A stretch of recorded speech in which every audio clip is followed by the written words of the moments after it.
A few nights, hey, we'll see about that. Holly, now feeling over the moon, she quickly moved off back downstairs before she was seen. There was no going back now. This whole situation was music to her ears. Hearing how humiliated Holly was feeling, normally Holly's concerns would be whether her makeup looked right or her hair was okay, but not tonight. Her only concern tonight was about whether the thick nappy she had been forced to wear to bed due to her heavy bedwetting was noticeable under her cute pajamas. After her humiliation was complete, Holly made her way across the hall and into the bathroom, feeling totally distraught and as if her life was now over.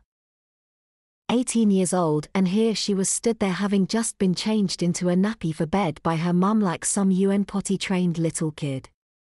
Holly refused to accept it. She was a mature, beautiful and intelligent girl, but deep down she knew that after the events of the last 6 nights, the truth of it was that she was actually in dire need of the extra absorbent adult-sized nappy that was now tightly strapped around her butt.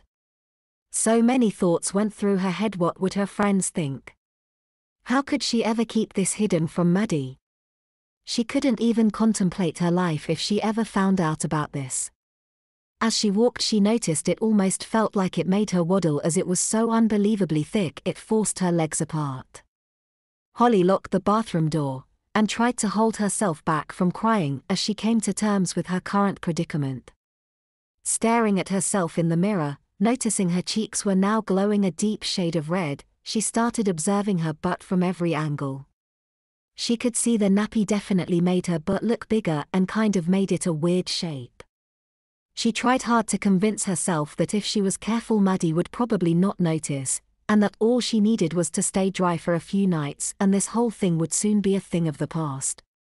Mustering up the courage, Holly headed out of the bathroom and back downstairs, walking slightly hesitantly as she was so conscious of the rustling nappy. She prayed to God Maddie wouldn't notice anything was up. She sat herself down in her usual spot, thankful that Maddie had continued to stare at her iPad screen and didn't appear to have noticed anything was out of the ordinary.